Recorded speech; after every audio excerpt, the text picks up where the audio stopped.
Good morning Madhya Pradesh. मैं हूं आपके साथ राहुल। सौमित्र, सबसे पहले रोजाना की तरह हेडलाइंस यानी टॉप न्यूज।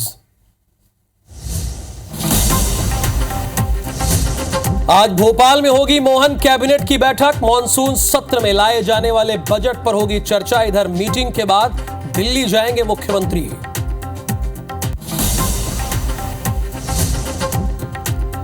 आज इमरजेंसी की 50वीं वर्षगांठ। पूरे देश भर में आपातकाल का काला दिवस मनाएगी बीजेपी। मध्य प्रदेश में भी होंगे आयोजन।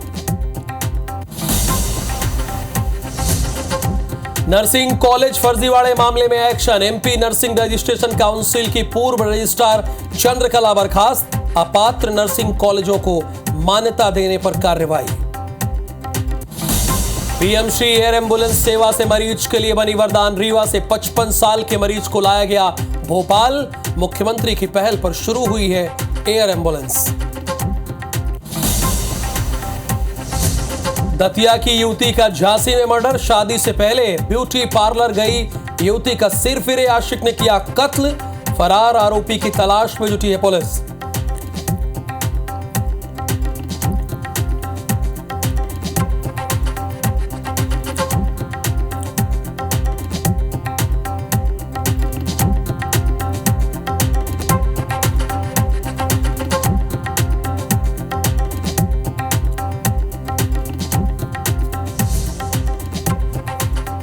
प्रायोजक हैं राजयोग पेन। खुशियां आपकी, रंग हमारे।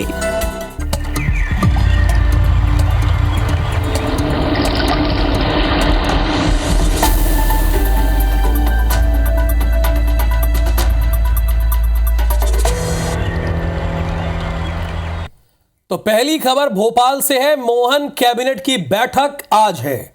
विधानसभा के मानसून सत्र में लाए जाने वाले बजट पर चर्चा होगी। सत्र से पहले सत्र के दौरान सदन में पेश किए जाने वाले बिलों पर बैठक में चर्चा होगी। रेलवे से जुड़े मामलों में पीडब्ल्यूडी ही सरकार की नोडल एजेंसी बनाए जाने का प्रस्ताव है।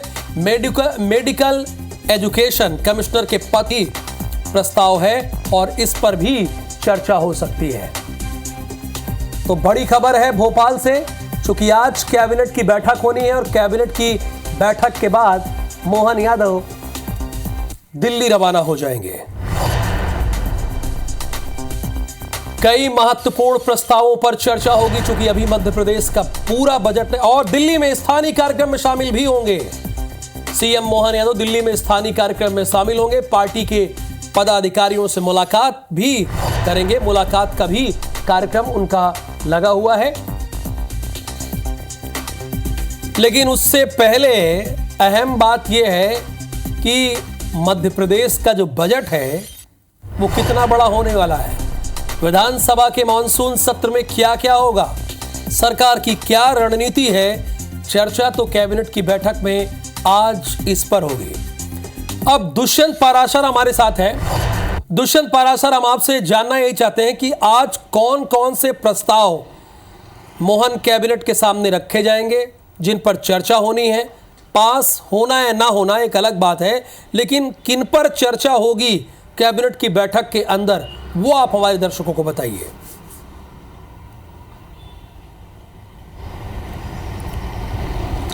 अब बिल्कुल देखिए, मध्य प्रदेश सरकार की एक कैबिनेट की बैठक है। चूँकि चुनावों के दौरान जिस तरीके से कैबिनेट की बैठक संपन्न नहीं हो पाई और उसके बाद अब जब चुनाव संपन्न हो चुके हैं तो उसके बाद कैबिनेट की अहम बैठक बुलाई गई है। और अहम इसलिए कही जा रही है क्योंकि 1 जुलाई से मध्य प्रदेश विधानसभा का बजट सत्र जो है वो शुरू होने जा रहा है। तो उसके पहले तमाम सारी तैयारियां जो है वो सरकार कर लेना चाहती है और इसी के चलते कहीं ना कहीं बजट किस तरीके का हो, किस तरीके से उसमें प्रावधान किए जाएं, तमाम सारी बातों को लेकर बजट का प्रेजेंटेशन जो है आज कैबिनेट की बैठक में रखा जाएगा। लगभग 4.25 लाख करोड़ का ये जो बजट है वो मध्य प्रदेश सरकार इस साल के लिए, वित्तीय वर्ष के लिए दे सकती है और उसी को लेकर ये प्लानिंग जो है पूरी की जा रही है। कैबिनेट में उसका प्रेजेंटेशन होगा और कौन कौन सी उसमें प्रावधान जो है वो किए जाने हैं, किए जा सकते हैं और किए जाएंगे, तो इन तमाम सारी बातों को लेकर चर्चा होगी। साथ ही साथ जब बजट की चर्चा होगी तो उसके साथ में मध्य प्रदेश की विधानसभा के जो बजट सत्र है, उस बजट सत्र में किस तरीके के जो बिल जो है सरकार की ओर से पेश किए जाने हैं, उन बिलों को लेकर चर्चा होगी। 3 से 4 बिल ऐसे हैं जिनको लेकर सरकार जो है कैबिनेट में चर्चा करेगी और इसको मंजूरी दे सकती है। इसके अलावा मेडिकल एजुकेशन के जो कमिश्नर हैं, उसका पद जो है वो यहाँ पर ख़त्म करने की तैयारी सरकार कर रही है और उसका प्रस्ताव भी इस बैठक में लाया जाएगा और उस बैठक में प्रस्ताव पर चर्चा के बाद उसको मंजूरी दी जा सकती है। इसके अलावा अगर बात की जाए अन्य प्रस्तावों की, तो लगभग आधा दर्जन से ज़्यादा प्रस्ताव जो हैं वो इस कैबिनेट की बैठक में रखे जाएंगे और महत्वपूर्ण प्रस्तावों पर चर्चा के बाद उनको मंजूरी मिल सकती है। जिस तरीके से एक प्रस्ताव ये भी रखा गया है कि जो अन्य राज्यों में सैनिक स्कूल में जो मध्य प्रदेश के छात्र अध्ययनरत हैं, उनको छात्रवृत्ति यहाँ पर दी जाए और उसको लेकर सरकार इस कैबिनेट में उस प्रस्ताव को मंजूरी दे सकती है। तो ऐसे ही कई सारे प्रस्ताव हैं राहुल, और इन प्रस्तावों को आज कैबिनेट की बैठक में चर्चा चलिए आप नजर बना के रखिए। दुष्यंत पाराशर, फिलहाल आपका बहुत शुक्रिया इस पूरी इंफॉर्मेशन के लिए। एक बात दुष्यंत ने बताई कि इस बार का जो बजट है मध्य प्रदेश का, वो 4.25 लाख करोड़ का होने वाला है। छिंदवाड़ा से खबर यह है कि अमरवाड़ा उपचुनाव में कुल 16 उम्मीदवारों के नामांकन सही मिले हैं, ठीक पाए गए हैं। चूंकि 26 फॉर्म जमा किए गए थे, कल तक नाम वापसी होगी। निर्दलीय दीपेश भारती का नामांकन रिजेक्ट हो गया है। 16 उम्मीदवारों के नामांकन सही मिले हैं। 17 कैंडिडेट्स ने जमा किए थे 26 फॉर्म। क्योंकि कई बार गड़बड़ी न हो जाए, कुछ लोग 2 सेट में फॉर्म जमा कर देते हैं। आपको याद होगा ना, खजुराहो में समाजवादी पार्टी की प्रत्याशी थी, वो हस्ताक्षर नहीं कर पाई थी एक जगह पर, और क्या हुआ था पता है? नामांकन रद्द हो गया था। तो ये भी होता है, इसीलिए कई प्रत्याशी ऐसे हैं जो 2-2 सेट में अपना नामांकन दाखिल कर देते हैं। इसीलिए ये 26 फॉर्म जमा किए गए। 17 कैंडिडेट्स ने 26 फॉर्म टोटल जमा किए थे। निर्दलीय दीपेश भारती का नामांकन फिलहाल रिजेक्ट हो गया है। छिंदवाड़ा में अमरवाड़ा विधानसभा में उपचुनाव होना है, उसी का हम आपको अपडेट दे रहे हैं।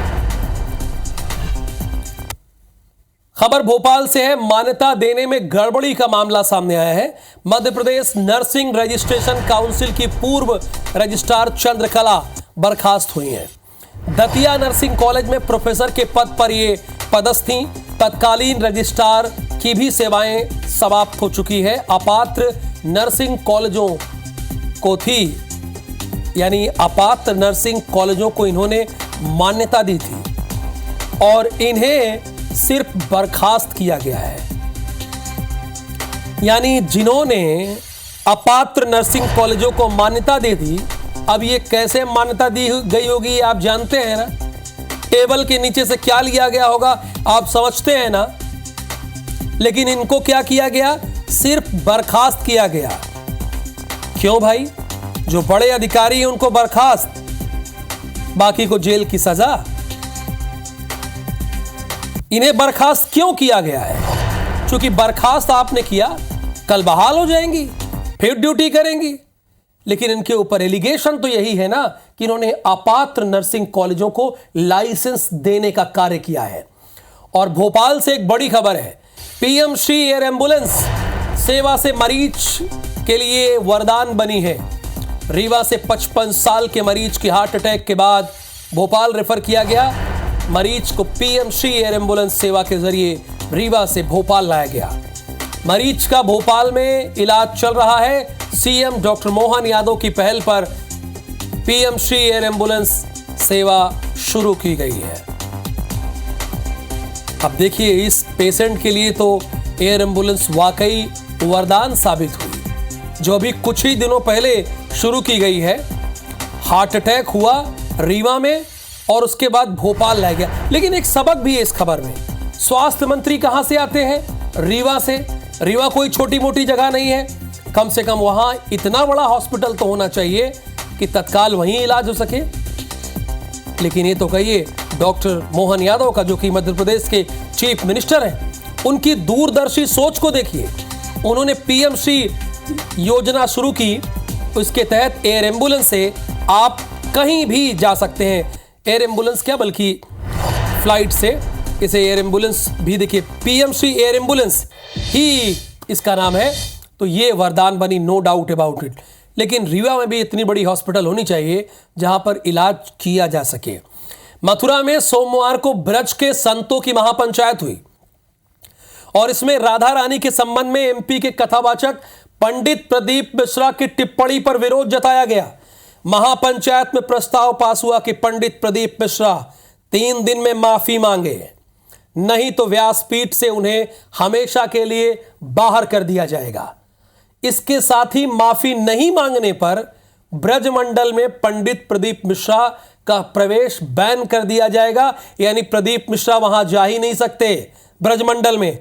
महापंचायत में ऐलान किया गया है कि जिला प्रशासन ने साक्ष्य देने के बाद भी उनके खिलाफ 7 दिन में तो कार्रवाई नहीं की तो जिला मुख्यालय का संत घेराव करेंगे। यानी अल्टीमेटम दिया गया है कि अगर जिला प्रशासन ने कार्रवाई नहीं की तो घेराव भी किया जाएगा। ये तो पंडित प्रदीप मिश्रा फंस गए और संतों से ही फंसे हैं।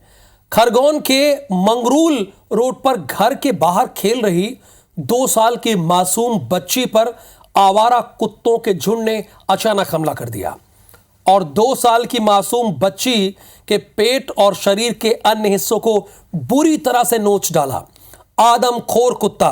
बच्ची की रोने की आवाज सुनते ही परिजन मौके पर पहुंचे, जहां वे लहूलुहान हालत में मिली, जिसे तत्काल हॉस्पिटल में एडमिट कराया गया। डॉक्टर्स ने उसे मृत घोषित कर दिया। सिविल सर्जन ने यह बताया कि मासूम बच्ची को कुत्तों ने बुरी तरह जख्मी कर दिया था, जिससे उसे बचाया नहीं जा सका। तो सर हम क्या कर रहे थे, खाना बना रहे थे, काम करने के आए हैं, तो वो बच्चे उन खेल रहे थे वहीं पे। अभी एक बच्चे बहनों क्या मन की उससे चल उधर चले गए तो कुत्ते उन्होंने पकड़ ले। कितने कुत्ते थे? 4 ही। 8 के आसपास की बात है। एक 2 साल की बच्ची, वो मांगरू रोड खरगोन की घटना है, उसको बड़ी दुखद घटना है। उसमें कुत्तों के द्वारा उसको जख्मी कर दिया गया और बुरी तरह से जख्मी किया, जिसमें उसकी डेथ हो गई। ये मंगरू रोड की बता रहे हैं। ये 4-5 कुत्ते आए, बता रहे उसको लड़के को घेर लिया और नोच लिया। मौत हो गई उसकी, मृतावस्था में है। कितनी बड़ी थी बच्ची? ये 2 वर्ष की है। 2 साल की मासूम बच्ची थी जिसकी जान चली गई। बहुत दुखद खबर है। दतिया के बरगाए में एक सनकी सिरफिरा आशिक ने ब्यूटी पार्लर में घुसकर अपनी प्रेमिका को मौत के घाट उतार दिया। असल में युवती की शादी झांसी में होने वाली थी। शादी के मंडप में पहुंचने से पहले वो ब्यूटी पार्लर पहुंची थी। तभी लड़की का प्रेमी दीपक वहां पहुंच गया। उसे भनक लग गई और पहले पार्लर का दरवाजा तोड़ा। दीपक उसे भगाने की फिराक में था। जब युवती ने उसका प्रस्ताव ठुकरा दिया तो दीपक ने युवती के सीने में एक के बाद एक गोलियां दाग दी। बता दें कि इससे पहले लड़की दीपक के साथ चली गई थी और 1-2 दिन बाद ही लौट आई थी।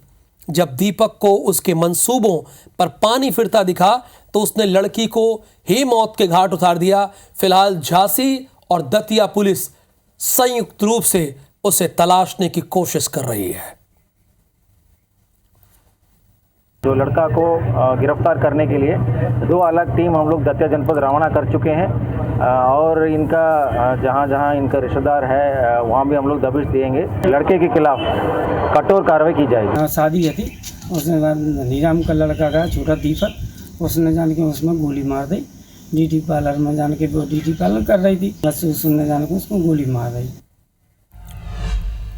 इधर इंदौर में बीजेपी नेता मोनू कल्याणे की हत्या के मामले में पुलिस ने भोपाल से 2 आरोपियों को गिरफ्तार किया है। आरोपियों के पास से बाइक और हथियार भी जब्त किए गए। पकड़े गए दोनों आरोपियों को पुलिस इंदौर लेकर आई। माना जा रहा है कि मोनू कल्याणे के बढ़ते सियासी रसूख की वजह से हत्या की गई। फिलहाल पुलिस आरोपियों से पूछताछ कर रही है।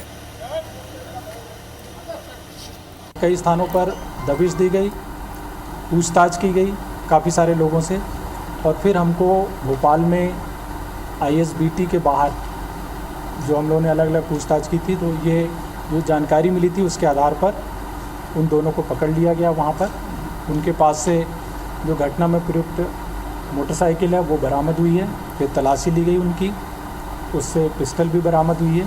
उनसे विस्तृत पूछताछ की जाएगी, घटना में और कौन शामिल था या उनके पीछे कोई और योजना कैसे बनाई गई, इस बारे में हम पुलिस रिमांड लेंगे और पुलिस रिमांड लेकर के हम आगे की कार्रवाई करेंगे। अब एक अहम खबर से आपको अपडेट कर दे। धार की भोजशाला में चल रहे सर्वे के दौरान हिंदू पक्षकार और भोजशाला के मुक्ति यज्ञ के संयोजक गोपाल शर्मा ने एक बड़ा दावा किया है। उन्होंने ये बताया है कि भोजशाला के उत्तरी पूर्वी कोने कमाल मौलाना दरगाह के पश्चिम में भगवान चतुर्भुज नारायण की मूर्ति समेत 4 अवशेष मिले हैं। इस खबर के बाद भोजशाला आंदोलन से जुड़े लोगों ने आतिशबाजी भी की। दरअसल इंदौर हाई कोर्ट के निर्देश पर आर्कियोलॉजिकल सर्वे ऑफ इंडिया की टीम धार की भोजशाला में 22 मार्च से वैज्ञानिक सर्वे करा रही है। मुस्लिम पक्षकार अब्दुल समन खान ने हिंदू पक्ष के दावे को सिरे से खारिज कर दिया है।